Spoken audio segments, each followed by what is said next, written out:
hear me? All right, 6:30, we're going to get started here. My name is Deb Huffman. I am the president of the Redbank Valley Historical Society, and we have other board members here as well this evening. We welcome you to the Redbank Valley Historical Society History Center.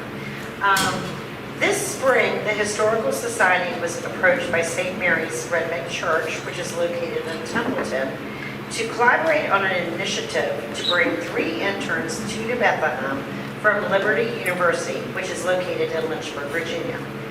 And the purpose was to help both of our organizations with certain research projects in our area.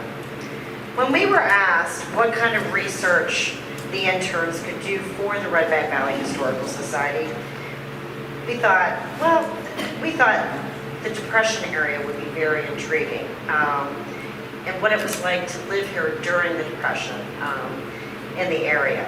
So we decided this would be a great topic to share with everybody, and our interns had an opportunity for the last 2 months to engage with our community and to learn about our history. Our interns spent hours at the library scouring the Leader Vindicator, and they got the opportunity to also sit and talk to individuals, which we interviewed 3 individuals that lived during the Depression. So we had the opportunity to learn about what it was like here. And you're going to find it very interesting, I think, with the findings that these gentlemen found for us. I think it was a great experience working with you guys. I think you were well received in the community. I heard you were well fed, so we took care of you. So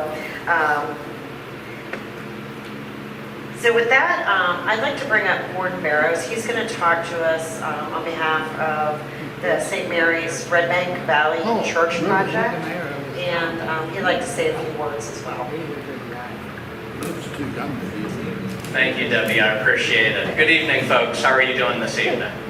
That's good. I'm going to try to keep the jokes to a minimum, I promise. But however, as you may be aware, we are closing all the streets in the borough so that we can keep people here. That's part of our retention strategy. I'm just kidding. We're working on that, I promise. We are. Yeah, thank you. Yeah, I appreciate that very much. Thank you. But yes, I'm super proud of these young gentlemen for sure, for all the work that they've done over the last couple months.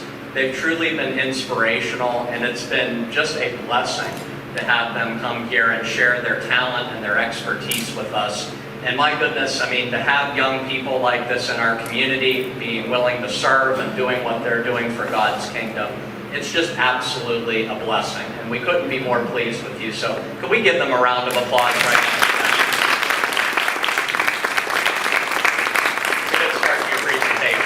So we are very excited to have them here. We've worked very, very hard to be able to make this work this evening, and we're so grateful to you to be here to hear tonight's presentation.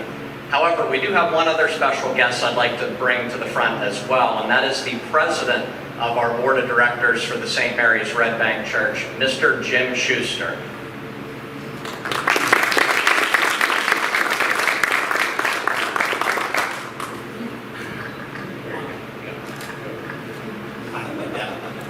I'm so pleased to see so many in attendance. Anytime we invest in our youth, it's money well spent. We all know that. My only wish is this: I have a lot of equipment in my construction companies and all of our things. I wished I could come up with a Xerox machine, a Xerox board. What our country couldn't use is a few million more of them.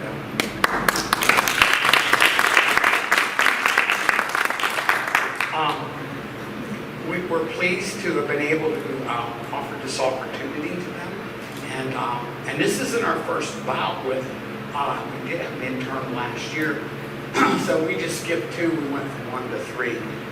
What next year brings, and it is our intent to keep this as an ongoing program, and we're always open to suggestions if there's these young men's area of concentration is the Depression era and how it affected this area. if anybody has any other suggestions of what we could, future interns, we'd be glad to hear it. We want to do things that are of interest to the community. Beyond just their time they spent here. And they were very well behaved. I got no calls from the police court. Whenever they were. We were able to travel a bit with them, not too much, but they spent a lot of time down at the Episcopal Diocese down in the Pittsburgh area, working with them, and we want to thank them for their cooperation as well. And it was kind of like pulling teeth at first, but then it worked out. And I have yet to meet Jacob's parents. I hope someday too. Christian's family came up, and Colin's family came up, and it isn't a 2-hour trip. I mean, they came. Your parents are 9 hours, 7 hours, and your mom drove 4 or 5 hours. Hey, we thank you for that. We pray for traveling mercies as you return home. Something that we were able to do is, these young men came down to the Carlisle area, which is where I have a home in Newville, very near Carlisle. And we have a beautiful Army War College and Heritage Center there. And it's open for just to look at things, but to research. We were able to get them down there, and I had a special guest host for them, and that was Congressman Scott Perry. He was a very close friend of mine. And he's a very key figure. You see him on Fox News at least a couple of times a week. And he was so gracious, and he spent an hour with me. And he had other engagements, but he felt it was that important, and he feels like I do about our youth. And so he was very forthcoming with them. He spent a lot of time interacting. And come here. You, Chris. 2 weeks ago, this young man, my student, was like shoulder to shoulder, 20 feet away from President Trump, and he was shot. The bullets came right in Texas.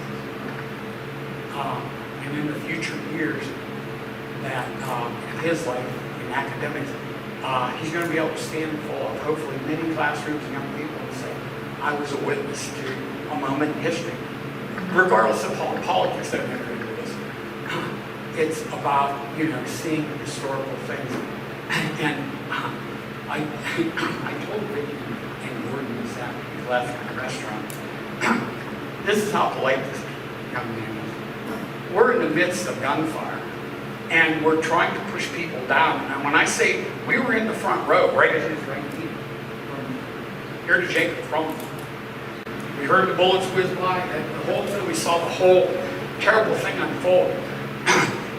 And so he and I shoved and covered the 2 ladies next to us with our bodies and arms to protect them as best we could. And my friend Diane, he's laying over, leaning on her legs in the middle of this whole chaos. He says, Diane, I'm sorry if I'm touching your legs. If you mind, I'll move. Do you remember that? Yes. And we had dinner last night, her husband and I. So, it was been an exciting summer for you guys. And we just hope you take this from here and use it to glorify God's kingdom and use it for, what great young guys.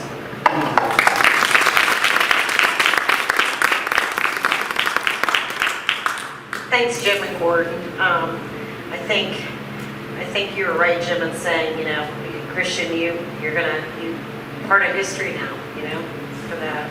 Another thing, I think was it Sharon that came in, I was saying, there's a lot of things I learned, especially for the 3 interviews we did about the Depression. I learned a lot. I learned a lot about maybe who I'm related to or have connections to, right, Judy? And it's just a wonderful thing. I mean, I consider myself still young, maybe not, but I want to be part of this community to instill it in others. I want to keep this history alive. And that's my goal. And I need younger people like me, to do that. So my goal is to find younger people, bring them in, entice them with what a beautiful community this is and what it was. I mean, this is what the bank looked like, you know, when it was first built. I mean, you know, these are the things that we need to instill, and that's my goal. That's the mission of what the Historical Society is about and what we're planning to do. And these interns have helped us do it this summer, so we're very proud of that. So let's go ahead and get started with our program. Let's introduce these guys. So tonight's program is Charity Begins at Home. This is in regards to the Depression era. And I'm going to go ahead and introduce you to Colin Wood, Christian Montoya, and Jacob Battle. They'll be presenting tonight, and Colin will get started, and you can take the show away. Hey, thank you everyone for coming here, and just can we get a round of applause for my colleagues, Jacob Battle. This project was in still its incubation period. Okay, thank you. When this project was still in its incubation period in April, both of them got a very, I would say, hysterical pitch regarding this. And thank you for the faith that you put into this project, into me. This is, when we were coming into this, what we wanted was to serve you guys. And to serve you guys was to go and give you guys results. And these are the results here. So starting off, we have a documentary, about 15 minutes, consisting mostly of interviews that we conducted with 3 individuals. 2 of them was 2 parishioners from St. Mary's, John Wilson and David Downs, and then the other one, I have the one right here, was actually a college professor by the name of Jeremy Bonner. He's actually of English descent, and he is the author of Called Out Darkness into Marvelous Light, History of the Episcopal Diocese of Pittsburgh. And we had the amazing opportunity to actually interview this individual, and he actually, and you see here, we actually have QR codes for the papers, because we did write papers, so he's getting the QR codes there. But he has agreed to actually proofread the papers for us. The ultimate goal of this project is that it's actually going to continue. Our ultimate goal is to get these papers published in periodicals, which is something that is very rare for not only undergraduates, but graduate students, something that only professors do. And professors at Liberty have looked through our papers, and they say that it has very great potential to be published. So just without further ado, I'd like to start with the documentary on St. Mary's Redbank. I'd like to thank our editor, Matthew Green, CEO of, Green Technology, Digital Innovations. So we're going to start with this, just a little housekeeping rule, save the questions to the end. All right, thank you.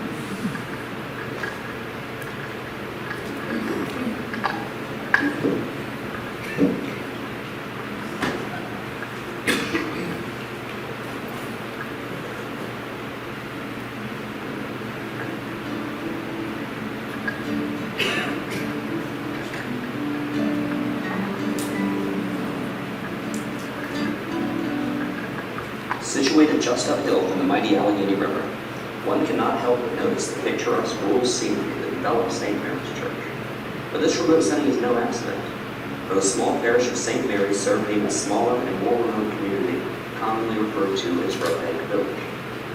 Originally constructed as part of an Episcopal mission in 1872, for many of the local parishioners, it was the only church they knew, making St. Mary's role that much more important. It was just houses. Yeah. What percentage do you think of people in that village came from St. Mary's? Back then, I'm trying to think of people that did. Let me, gee, I can't imagine how many people they all. See, the Schusters came here, the Smiths, and my grandparents, and some people, and a couple of sisters from Washington came, and that's about it. I can't think of it all. Because of its rural location, the congregation of St. Mary's was made up of miners, farmers, and railroad workers, few of which could afford to spare money for the church. Yeah, well, we all went to the Pittsburgh Diocese to look at the financial records, and it was like $200 every single year to maintain the church, but the offerings was about $14 at the most, and it was like that for at least, I would say, 100 years. Yeah, those times were really tough.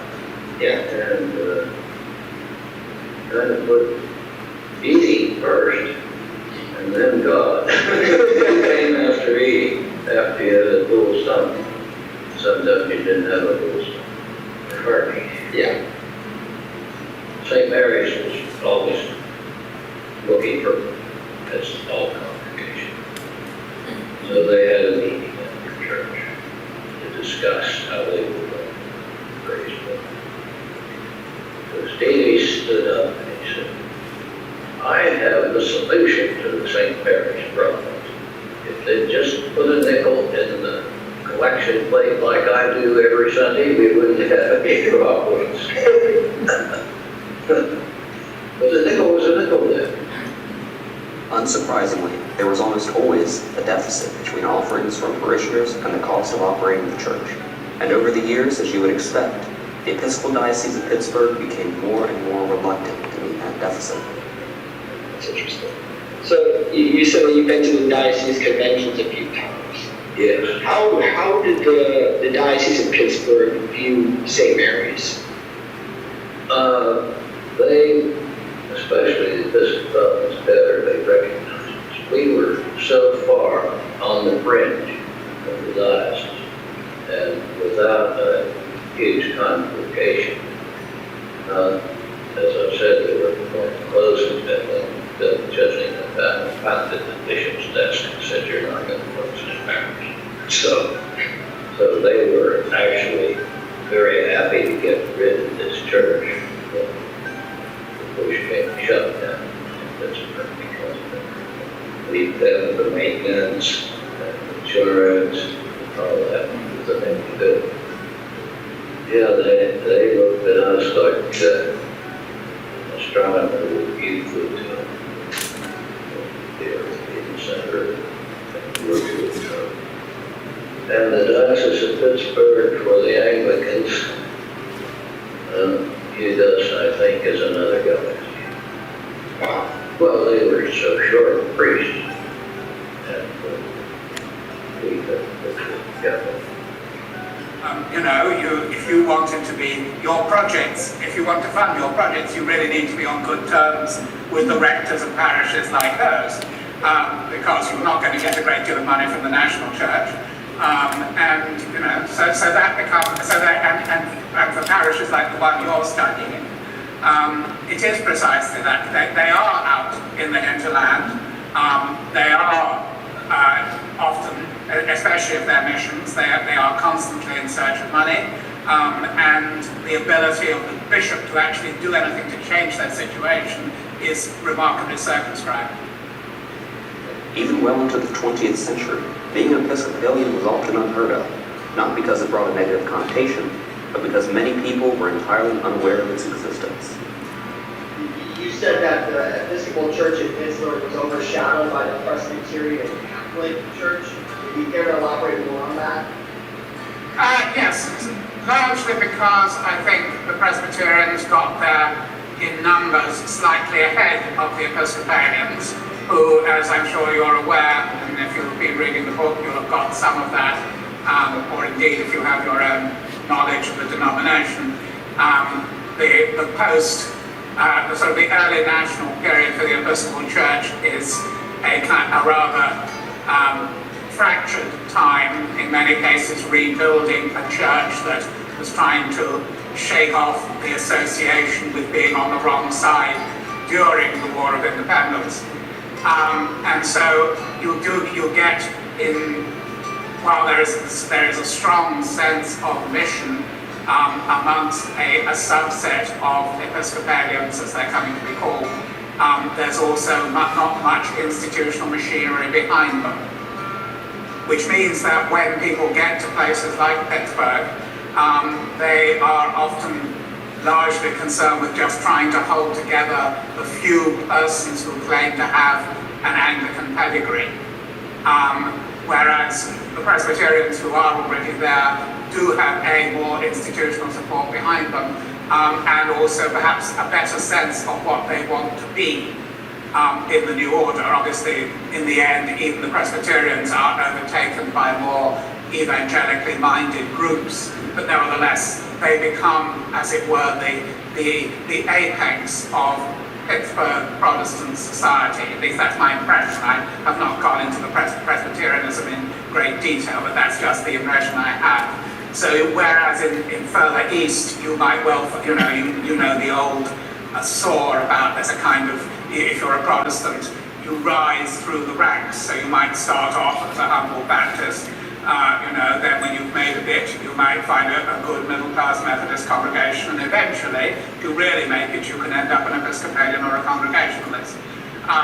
As I say, in eastern settings like Philadelphia or Boston, or in Boston it'd probably be more likely to be a Congregational congregation, but certainly in New York or Philadelphia, an Episcopal one, that wouldn't have held as much in a Pittsburgh context. So even though eventually, particularly under one bishop who is there for a 40-year period in the late 19th century and puts his own stamp on the diocese, I have a very strong sense that it's a game of catch-up. You're always a bit behind the curve. You're probably thinking in terms of those people of English origin who've moved to Pittsburgh. Obviously, Pittsburgh attracts a lot of English miners, especially from places like Cornwall, because they have skills that are very applicable to the industrializing setting. But you become, as it were, that kind of church for the diaspora English. And then everything else is kind of secondary. Which would be, like, say just like this general area, like the Madison Township area. That the Episcopal Church is was like under like what would the word be? Under the shadow, basically, the Presbyterian churches and the Baptist churches. Sure. A lot of people didn't know what a Episcopalian was. I told them that just look at me funny, what's that? When I was in high school, I told them I was an Episcopalian, and they looked at me funny. I said, remember the Church of England, the Anglicans?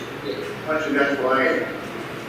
Although St. Mary's was often overshadowed by large parishes of Pittsburgh and other cities, it had a remarkably dedicated laity that separated it from the rest. St. Stephen's of Wycliffe, a powerhouse for the evangelical revival in the 1960s, 1970s. But that's such a big church, it's not a mega church in the technical sense of the term, but by Episcopal standards it's a mega church.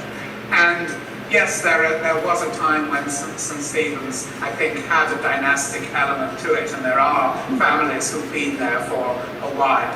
But it's a much more transient community. Whereas the people who live in somewhere like Braddock or Redbank or wherever, that they are often locked into that parish in a way that means that they will support it to a degree that would not happen in other areas or in other settings. The people who come here back then, this is the only church they went to. This was the focal point. We had one lady, I'll never forget this.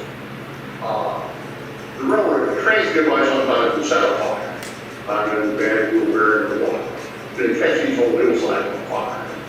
But this one lady, at like 2 or 3 o'clock in the morning before the start on fire, she brought a bucket of water and a shovel up here next to the woods. We're going to help put out the fire with it in the church.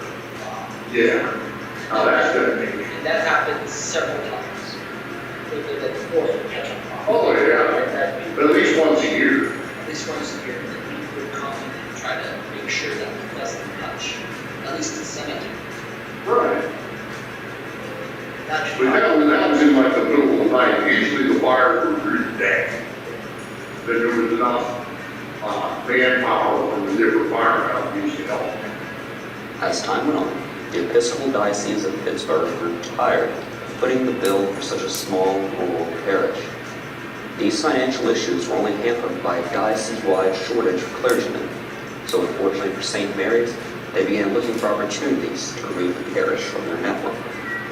But certainly in the period we're talking about, in the 1910s, 1920s, 1930s, there is no question that the diocese is an autonomous body relative to the national church, which means that if you're a wealthy diocese like Philadelphia, well and good, although obviously even Philadelphia is hit by the Depression. If you're a poorer diocese, and Pittsburgh is, well, it's not the poorest, it's definitely not up there, there will be consequences. And the consequences include precisely those things to which you just alluded, that, just how often even things like just basic maintenance, how do we keep the roof from crashing in?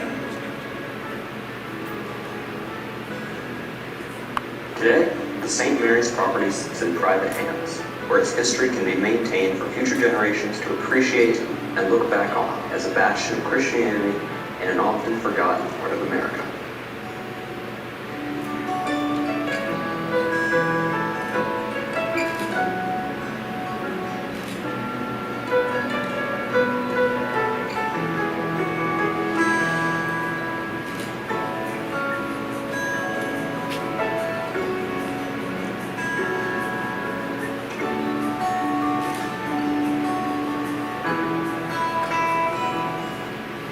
As the sun now sets on a bygone era of our history, this humble parish's story lives on, in hope that the toil and sacrifice of our forefathers will not be forgotten, and instead embraced by historians to come.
All right, thank you.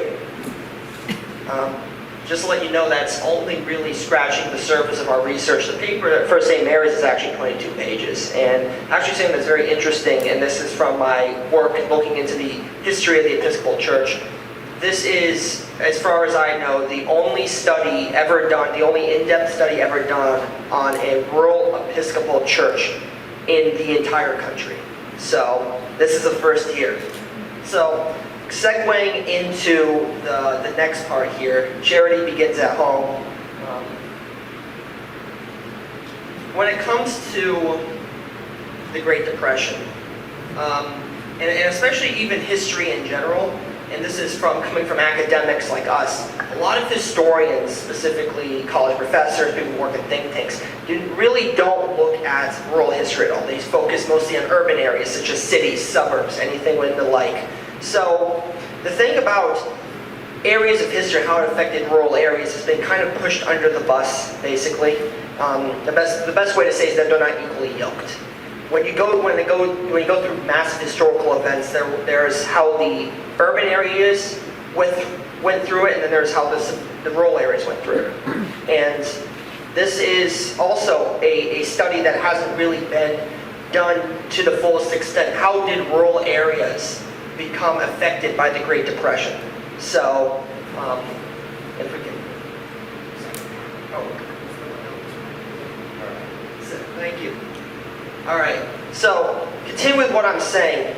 You have the contrasting stories when it comes to how historians look at history, especially within the history of the Great Depression. They like to look at a lot of these massive cataclysmic events such as the stock market crash and how it affected the cities and bread lines and big migratory crises such as the Dust Bowl in the Great Plains. Probably sadly for the historian, but for good measure for the people that had to live through in the Redbank Valley area, they really didn't have bread lines and they didn't have big migratory crises. So the thing about this is what we learned is that the Great Depression affected the rural areas in a different manner than you did the cities. So basically the idea is that these are unbound by the large economic institutions which control the cities. I'm pretty sure you guys are all well aware of Charles Andrews, the man that basically created New Bethlehem to be an economic powerhouse within the world of small towns. He did this basically without the control of large cities like Pittsburgh, and that was that way for generations, even into the Great Depression. But then you have cities like Pittsburgh who are controlled by these large economic institutions, which centered around New York. So when the stock market crashed, those areas were hit in a different way than the Redbank was, Redbank Valley.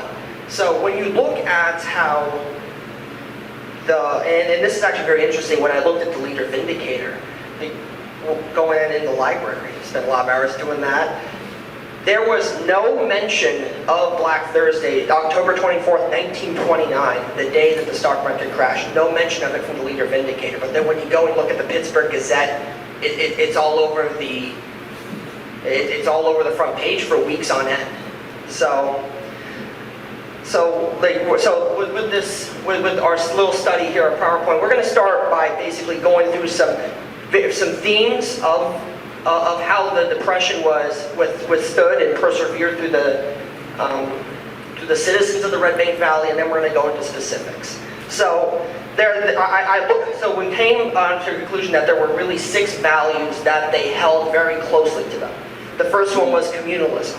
The New Bethlehem community, especially even the farming community, all the boroughs around there, were very much bound by each other. They helped each other go through the Depression, as the title of this paper, "Charity Begins at Home." And then also another one, localism. The thing about New Bethlehem is that because of its economic area, how it was economically, it was very much built on its own resources. So it really didn't have to go out far to go and gather resources. They were built on farming and they were built on the locality. So they really didn't have to move around or anything in that sense. And I think the biggest one of the smaller ones of all is the self-sufficiency. Self-sufficiency was really what brought these individuals through the Great Depression because of their history of being in a rural setting. You weren't really dependent on these large economic, what would the word be? Not institutions, but like services.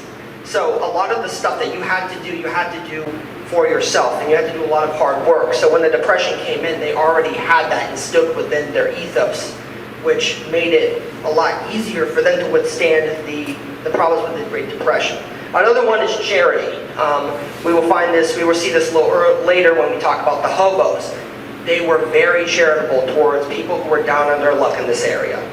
Another one was piety. We're going to talk about this a little later, but the main area of community within the church, within this area, were the churches, and actually, and thank you, Christian, for doing this, but I had them go through all the church records from the 1930s for the 4 main churches in the area. So, and then I think the largest part about all of this is this idea of independence. They were not bound to the cities. They weren't bound to many of the economic institutions which interconnected America.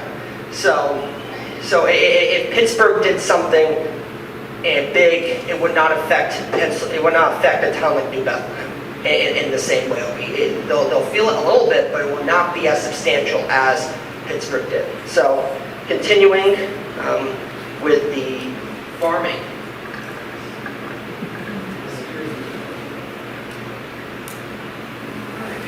Hear me good? All right. So, sorry, I like to move around a little bit, stay a little bit dynamic here.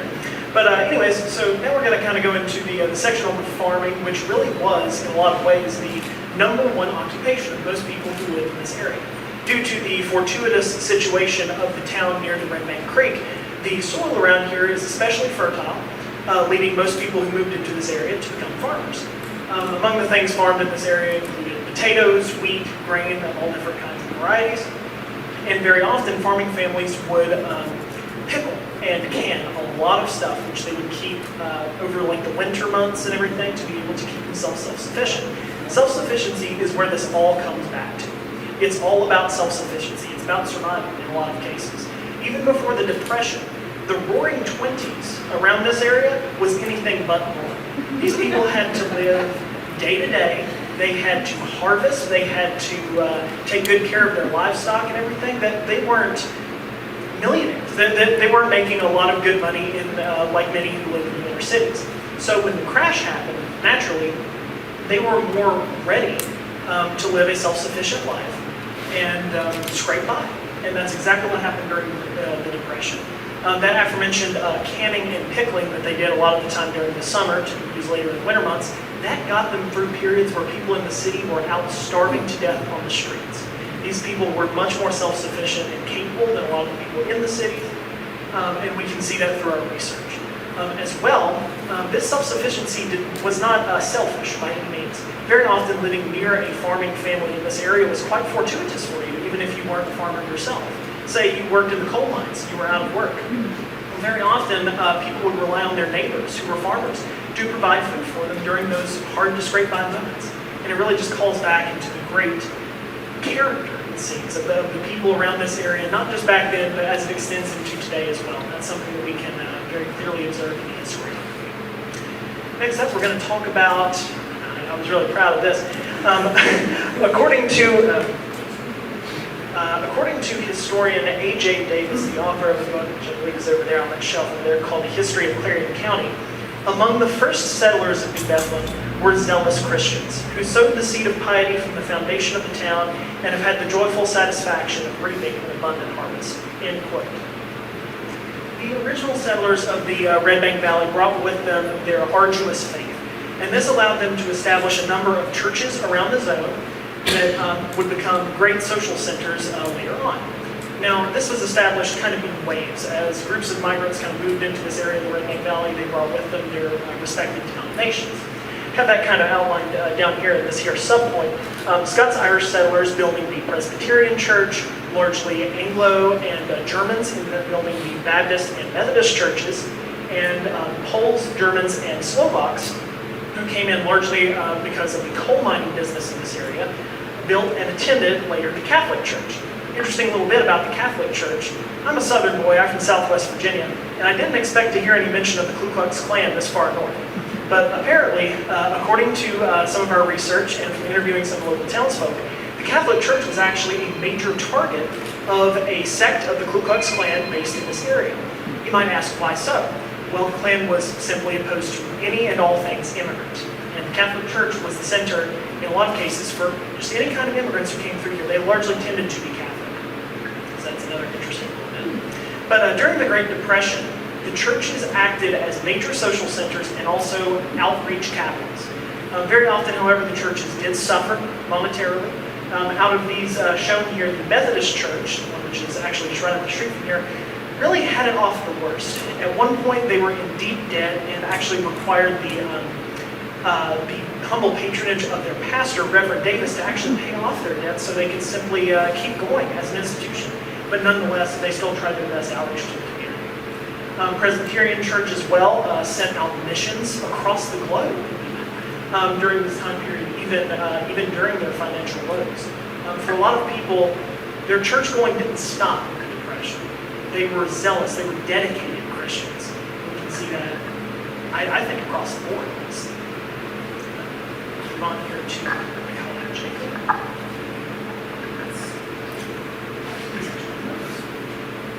So one of the most prolific symbols of the Depression at the time were hobos, and this was across the country. But in particular, in the Redbank Valley area, as you know, the Andrews family had constructed a railroad. And these hobos, having no other means to travel, would travel by the railroad and get off in New Bethlehem, and then you'd find them on the front porch of New Bethlehemites. And that's what this clip right here talks about.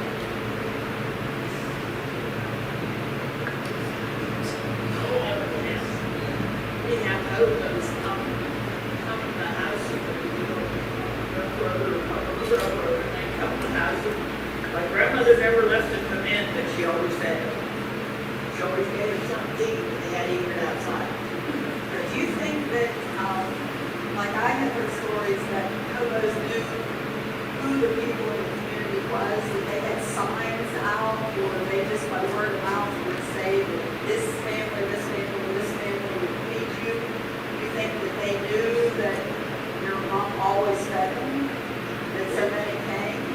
Would be, we didn't have probably a whole lot, but we have 3 or 4 a year, I think. I can't remember exactly, but I know we had some. But they were respectful and listened to what Yes, you said. they were. They would sit on the front porch, you know. Did they ever do any work for you? Is it Not that I know of. Not that I know of. She would feed them, but that, but not that I know of. Did they just eat your meal and leave?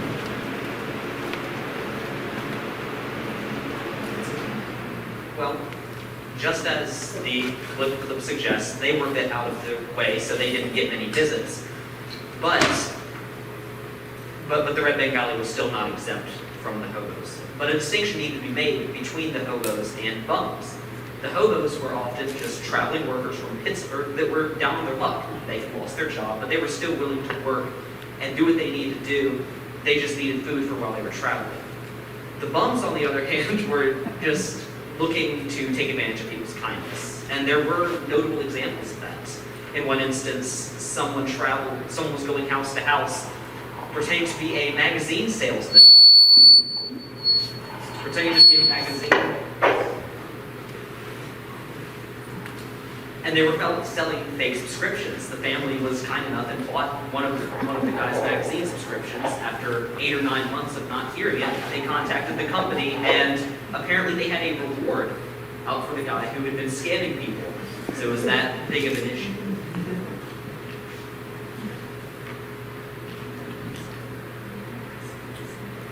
But during the Great Depression, there was still recreation. And in the New Bethlehem area, one of the biggest ones was the Andrews Theater, which had sound installed in the 1930s. And now, with the Andrews Theater, the movie prices were not that much they were not that much more affordable than they were today. Of course, back then it was between a nickel and a dime for a movie. But it was still something that most people could enjoy even during the difficulties of the Depression. And the second major attraction was Cook Forest. Now, of course, Cook Forest isn't super local, but it was much more well known, and it would draw people not just from the Pennsylvania area, but also from the neighboring states, because it was, in many cases, just an affordable family vacation.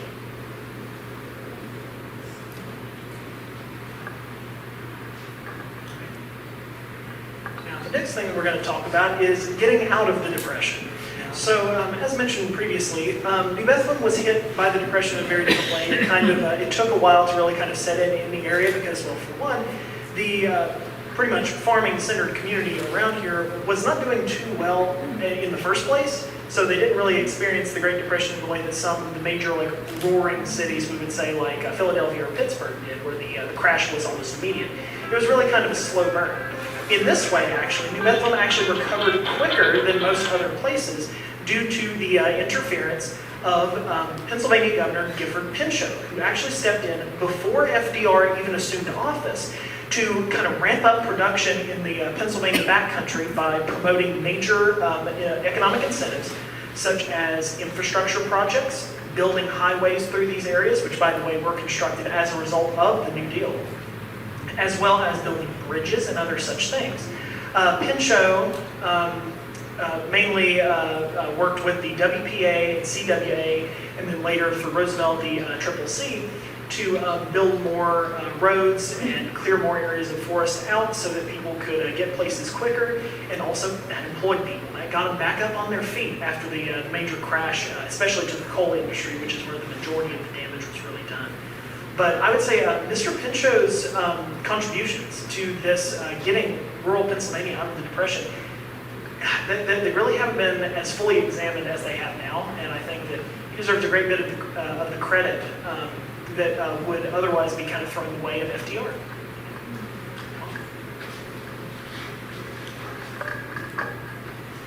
And to finish off on the final section, this is actually something that I noticed that was very interesting when going through the Leader Vindicator's archives in the library. Each edition of that had an editorial comment to it, and through that we kind of gleaned an idea of what these individuals were thinking about their state within their own reality, and then additionally what they thought about these big economic institutions, and including one thing that's very interesting is the New Deal and this increasing authoritarianism within Washington. The thing about one of the main things that I found there was that there was a lot of talk about self-sufficiency. There was a whole page dedicated to talking about growing your own garden and what plants to grow and when to grow them and when to harvest them.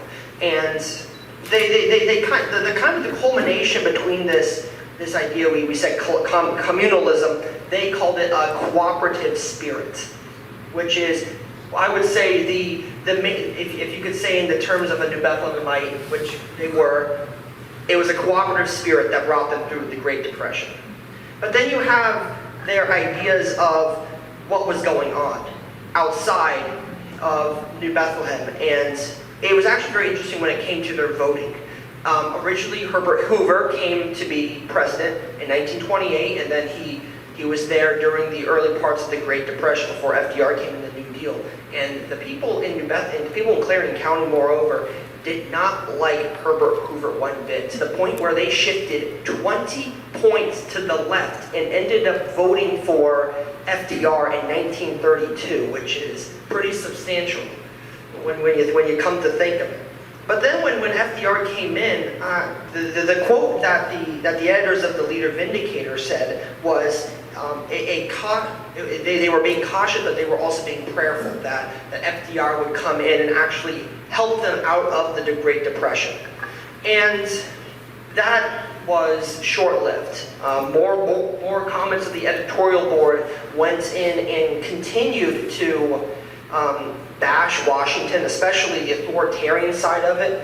When you look at relief, there was at one point where they were saying, Congress is spending $7 million a week. We are never going to be able to recover from that deficit. And then on another board they said, oh, how stupid is Congress taxing horse feed on the farmers? Why didn't they think of that before? But through it all, they showed a very optimistic perspective. They always thought that even in 1931, when the Depression was basically just starting, they went and they continually said this, is that it's going to get better. It's going to get better. And I believe that idea of it's always darkness before the dawn, there's always light at the end of the tunnel. That's one of the main reasons that got this area through the Depression. But also, when harkening back to ruralism, and I think that and we can finish on this quote from the Leader Vindicator here. They believe that their area of the country, this rural small town area, is the ultimate form of Americanism. Here's the quote. Small town life helps people become democratic. The people are usually about on a level. If there are differences in wealth and success, the people who have money do not look down on those who do not have it. Everybody speaks to everybody else, and if anyone is sick or in trouble, the neighbors are quick to offer substantial help. If that is small town stuff, it is very much needed in larger places. The United States must cherish its small towns. More people should live in them rather than fewer. The small towns of Pennsylvania are good, healthy places in which to live and grow up. We need some place by which small industries can flourish in them. The country will not prosper if the population is concentrated in large cities. Thank you.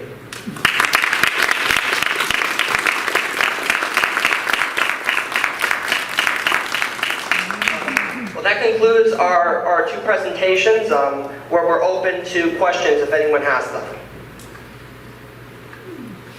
And also, you're free to leave if you want to. What was the most surprising thing that you found out in your research that you didn't expect? Well, this is the part that I think, and all of us found with the hassle with this is that when the project first started, basically when it was already set in stone, we were still at Liberty University, and we all met together and we decided, hey, let's go down to the library and see if there's like anything on just rural America. And the thing is that there is very little historical research on rural America. And the thing is about it, I think this is the reason, especially with a lot of liberal Ivy League schools, is that they like to focus on urban areas. So, and I think this is the tale of oldest time, is where the population is centered is where most of the attention comes.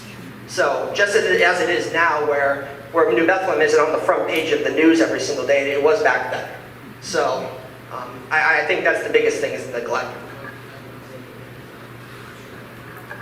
Well, ditto to that as well. But also, I think that finding out more about the community here, everything that they went through, I researched a lot on the churches, and I was really surprised to find that even during these times of economic hardship, like terrible hardship, as I was talking about earlier with instances as the Methodist Church or the Presbyterian Church, they were still trying their best to do outreach to the impoverished of their own community, even while the congregation themselves were hard to do.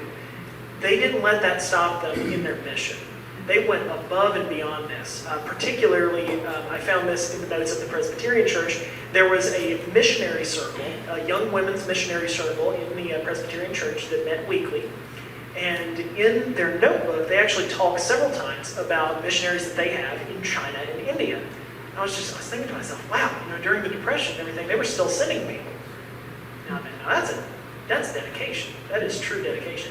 And I really saw this across the board with all the churches, not just the Presbyterians, but great stuff.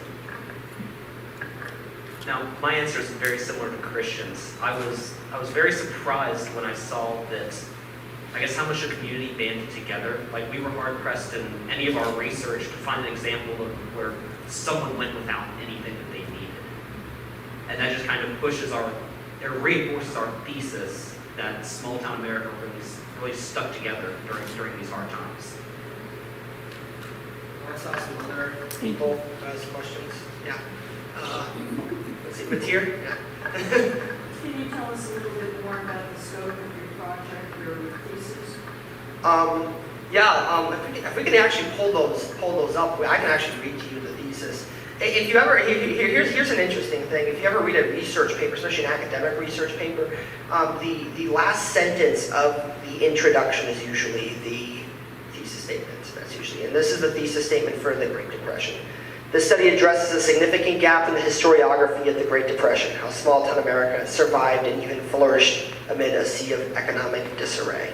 So that would be the thesis for that. And then I don't have, I would assume that the St. Mary's isn't pulled up, but actually it's a very similar theme with St. Mary's, because St. Mary's was like, and you'll find this when it was, in the paper, is that St. Mary's was constructed as a missionary church. If you remember Dr. Bonner, he mentioned that a lot of people who were coming over and they were trying to outreach were Anglicans, were Englishmen, and it was this, and that was actually the coal mining community of St. Mary of Redbank, which is basically nothing now.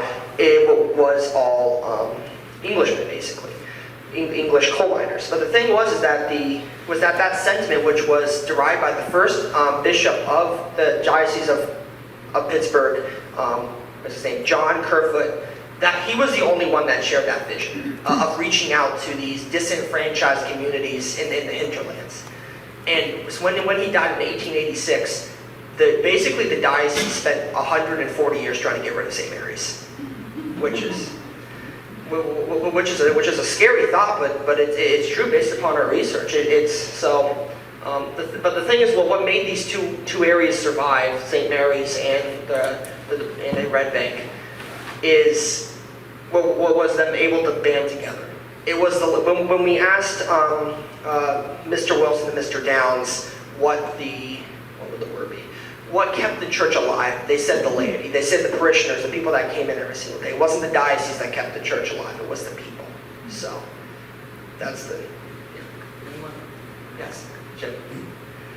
You mentioned the Ku Klux Klan, and it was active as it was here in Punxsutawney. But also in your research, did you not find that both Punxsutawney and in New Bethlehem, Dayton area were very active in the Underground Railroad, helping escape slaves? Yeah. I think that'll probably be a future project in the years to come. But actually on Juneteenth, Brenda and Don and another, what was it, Schreckengost, someone like that, they actually took us to, it's down in Dayton, they took us to a house that was used in the Underground Railroad. And the thing is that what's very interesting about the Underground Railroad is that it's very secretive. And so that means that there's not a lot of information about what the exact routes that they took were. But for more information, I would say adhere to our Facebook post on that. And more questions, ask Don and Brenda. So. That was the Marshall House that he was talking about. So. I always thought it was kind of cool, because this is a coal mining area, but whenever the trains hauling coal would go through these little towns like St. Charles and Climax, the railroad workers would get up, roll coal off the train, so that the people who lived there would have heat for their house in the wintertime. You want to, I know you're like, you're the one that wanted to, I don't want to hog up all the answers here, so. Yeah, that's really interesting. I know that in our time we did a little bit of research on the coke ovens in the area. I'm sure you're familiar. Right down here, there are some coke ovens that were used for smelting coke along the way. I hadn't heard that testimony though. That sounds really, really interesting. We just know from doing our research, and we hope to elaborate more on the coal industry in the future, particularly this gentleman right here. We did find a lot of stuff about how the coal industry around here provided livelihoods for a lot of people, but also how in many ways, as we know, it was kind of their downfall whenever the Depression hit. But yeah, that really kind of goes into the whole charity thing in the community, and it's genuinely quite surprising. But I mean, now after we've witnessed so much about the small town generosity that was around here and how it seems to permeate throughout the ages, it doesn't surprise us as much anymore, but we love to hear about it. The other thing on the coal coke ovens, I don't know if this was mentioned in the presentation, but if you actually walk down the Redbank Trail about a mile or two, you'll find some coke ovens. During those coke ovens were there during the Depression, and the hobos, remember the hobos, they lived in them. That's where they lived, because it had some form of shelter. So that's that. Yeah. I was curious about the all-star baseball team in town playing the Pittsburgh Pirates. Do you guys have any more information? Yeah, that was what that's what I found there. Was let me see here. It was actually an exhibition game. It was an exhibition game during October of 1933. So the thing was about this, and when it comes to the recreation areas, the area, especially the Bethlehem area, occasionally hosted sporting events that attracted thousands of people. For example, the baseball game here attracted 3,000 individuals to this area, which is actually a lot of people. It's about double the size of the town, just to see that. And I don't know if this is the newspaper buttering it up, but they said that the Pittsburgh Pirates enjoyed it here. So. Was that just a one-time thing, or that was just a one-time thing. So. From what I see, I don't know if through the decades, I'm not sure, but from our research, that was a one-time thing. They were really buttering it up. It was like weeks on end, them promoting it. So. Sandy? Did your research take you into any of the impact of the Andrews family on the lumber industry? No, not exactly. Because that was huge in this area. The lumber that went on. Yeah. A lot of good stories about that. That might be something you want to research. Yeah, we're thinking of in the future, looking at the specific industries, because this town is fascinating. So. If I may actually comment on the Andrews specifically, one thing that we found that was interesting in our research on the churches was that the patronage of just two members of the Andrews family in the Baptist church, which I believe is right over here, essentially saved them from economic downfall in a lot of ways. Furman Andrews and C.E. Andrews Jr., two scions of the family, were part of the budget committee in this church, and they gave generously. We got to look through the financial records of the church to see like the exact amounts. And I believe that just about every other service they would give between $400 to $600 just to the Andrews family to the betterment of the church, which was just an insane statistic, especially when most of the other parishioners were giving at most $5 to $10, well, whatever they could scrape by. So it's very interesting. There's also evidence of them helping out the Presbyterian church. I don't know much about the Methodist church. They might have something against it, but like the money, which is very interesting. You mentioned the $400 to Andrews. The highest debt that the Methodist church actually had was $400 that the individual, the reverend actually did. And actually, going to the Leader Vindicator, the reverend there, I think his name is, also A.J. Davis. But a different A.J. Davis. In the early 1930s, he survived a train crash and an automobile accident. And then, so it's very interesting, but he gave that money out of his pocket, $400 out of his pocket to save his church. So, anyone else? Of course. Back to the church in Redbank, when I was a small child, I went with my grandparents down to their fires on the Turners that were with the church. The story they told us was my great-great-grandfather owned all that land down there at the Turners, and he gave the land to the church to build a church and have a cemetery and everything. He didn't have a farm behind that. And that, we just were down there a couple weeks ago with our cousins, showing them the tombstone with the Turners that owned that land apparently. Yeah, and interesting about the sum, the church was bought, I think it's 1871. And it was the individual on the deed was Mrs. Ellen Turner. The diocese bought the church grounds for $1. So, yeah. And actually, the reason that they picked that area was not one because of you have the fact that there was a coal mine community there, but there was actually, talking to David Downs, there was an infant grave of a little girl who died in her infancy. She was buried on the grounds, and then that's when they decided to put the church there. So. Cemetery came first. It was the Turner and the Hayes family that donated that property.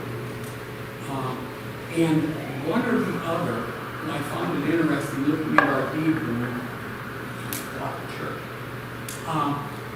It was one of those two families, the person who owned it actually lived in Lewisville, which is down in Mifflin, down way on the other side of State College. We can talk on that back for you. I have cousins that are working on all that stuff, and I just showed them.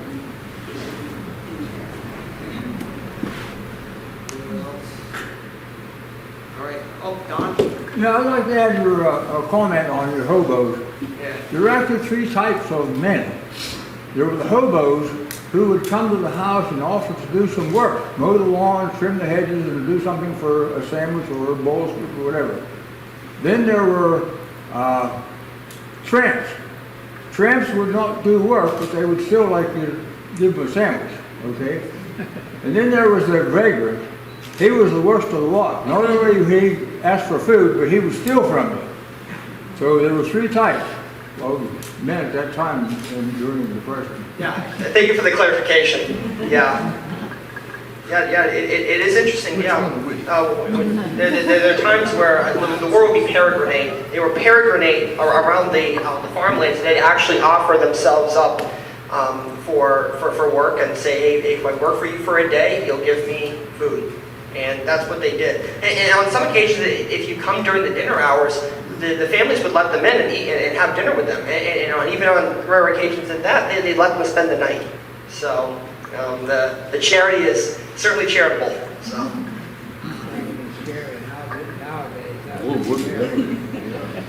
I just stumped the class.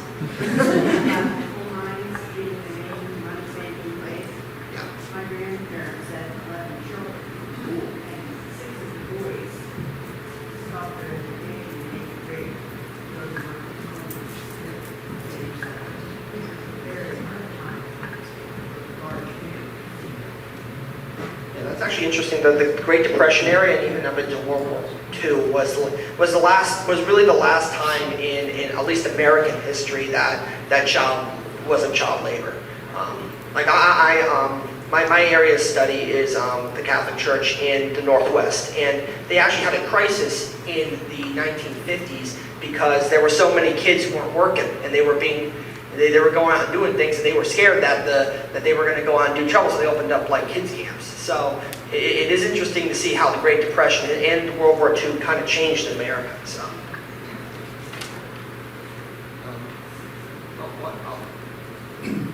And one thing I'd like to mention before we dismiss is this. My grandparents lived down here on Water Street. My grandfather was foreman of... Can you get the microphone? You want the microphone, Jim? My grandparents lived on Water Street. My grandmother worked at the 5 and 10. My grandfather was the foreman at the mill down here. And the Andrews were very charitable people. I went to school in Punxsutawney. I can barely read or write, but I got there. Notably, Punxsutawney is the largest school district in the state of Pennsylvania, square mileage-wise. Now where we reside, the school district is the Big Spring School District. It's the second biggest school district in Pennsylvania, down in Cumberland County. But one of the reasons we located at the Big Spring School District, when my son was in 8th grade, we made the move, and we moved from the edge of Lancaster County back over there. And we started our businesses and everything, and it felt more like home there. But I've been blessed. My 2 sons are great guys, and my younger son was very gifted. And we moved to Big Spring because the Big Spring School District continued special gifted education through graduation, not just through 8th grade like they did. But my point is this, we're active down there with helping with our school district and doing things. And Scott Anderson, the head of our history department, when my son was in high school, started a program on local Newville history. And it was a half credit course, and it was offered only during the first and last semesters. And owing to the weather, because part of it was classroom, but then weather permitting, and they did walking tours of town, different things. Newville's not that big a town. Maybe has 1,900, 2,000 people in it, and less business than we do here. But how rewarding it was, and my son just loved it. To ride through that town with my son and said, "Dad, do you realize that Ulysses S. Grant used to be a frequent visitor at that house?" And there's all kinds of pictures that are of him playing croquet. He loved children, playing with children and things like that. Most people don't know. I wouldn't if I didn't know that. We learn from our kids too. Newville's where the first state police academy was, not Hershey. It was in Newville. And they learned about the economic development of their community, how the railroads and how Newville vied to get the Cumberland Valley Rail system to have the stop there and not somewhere else. And just so many things. And it sparked an interest in our kids. And that's what it takes. Our kids leave here, and a lot of them don't come back. And I just have a love for this town. I have a love for Punxsutawney. I have a love for Redbank. I wouldn't have been raised by other people or any other time. And I can remember as I walked up the street with my grandfather, and he always kept a hold of me because he was always afraid I was going to run in front of the car. You talked about subscriptions. My Uncle Tommy got run over right in this corner. He was delivering grits, and one of the town doctors ran over him. Things like that spring to mind. But Grandpa, and he died fairly recently. Ralph Davis, some of you may have known, he lived up here on Penn Street. My Uncle Ralph, that was my mom's brother. She had 2 other brothers that had passed long ago. But when Grandpa and I walk up the street, he always had my hand, and he'd always squeeze it, and he wanted you to notice something. And he'd say, "Jimmy, you see that boy over there? Well, that boy in 1960-something was 45 or 50 years old." He called him a boy. He said, "That boy served in the big war with your Uncle Jim and your Uncle Tom and your Uncle Ralph. And he was pretty well decorated." That's how he said it. You know how many heroes walked around this town? And all these, all these other little towns in our area. It's just wrought with history. You just got to go look for it. And I would highly recommend, if any of you have any influence with your school board or your history department, put a bug in their ear. I mean, some of the other stuff that they teach children, like Common Core math, I can't get that. Okay, things like that. But this is something, and what that breeds is a love of your community. And that's what's going to sustain us. And as I said, the very first church service after the changeover at St. Mary's, I said to the people there as I spoke that night, you know, we all know this. I learned it in a book. Gordon has one. Some of the words are written in red in it. That a church isn't brick and mortar. It isn't the ceiling and the floors. It's its people. And those people that lie in that cemetery. We have veterans of the Civil War, the Spanish-American War, World War I, World War II. My Uncle Fred, who gave his life in World War II and is buried there, as well as Mr. McKinstry. We have from, I don't know that we have a Korean War, but we do have from Vietnam, my cousin Cordy, who's a Vietnam veteran, he's buried there. And we have from even the Persian Gulf Wars there. Those people were that church, and I refuse to let that legacy die. Don't let your community die. There's a lot good here, and there's a lot more good coming. And under the leadership of people like Gordon Barrows, and I you know, plug your, Gordon, you'll have to let a couple of lings out in your hat because it won't fit in. But I've said many times, if I could clone that young man and how fortunate you are to have him, cherish him, use him, and he's here to be used. Again, sorry for taking up too much of your time, but thank you so much.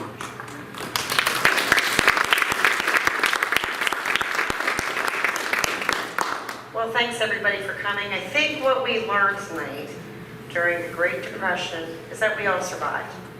I mean, this community survived and it really wasn't affected. I'm sure the interviews that we did, I mean, we interviewed Dia Lori, if you know her, she's 103 years old. And one of the things, she was from Eddyville, and she lived on a farm, big family, and that was their means of, you know, of living. Is like, we were out there every day, you know, we were picking the garden, we were canning, you know, those types of things.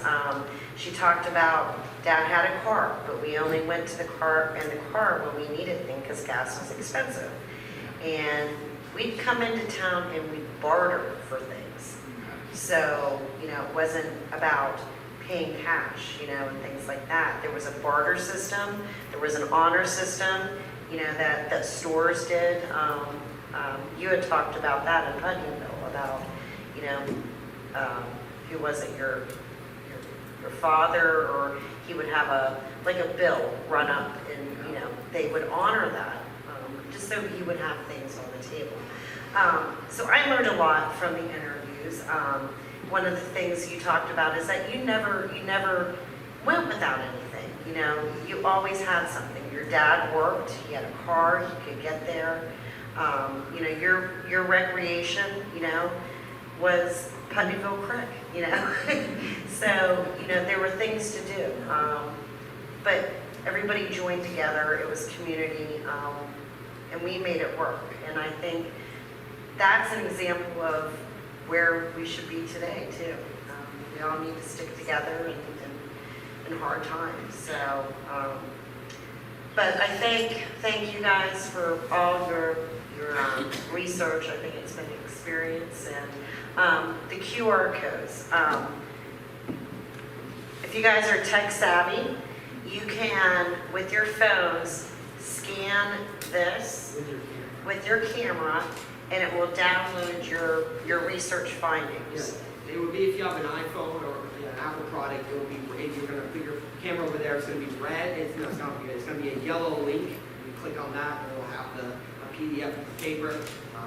I hope you guys are big readers, because this one here is going to be 20 pages of text, and this one's going to be, I think, 25 pages of text, the Great Depression. So. Will you have this available for us here at the History Center once once you get it published?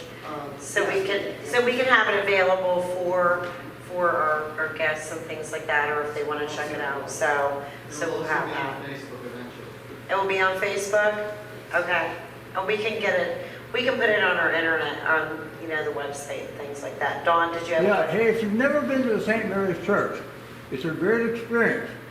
The seats are narrow and hard, you won't fall asleep, I'll guarantee you. But Dawn, you're a big man.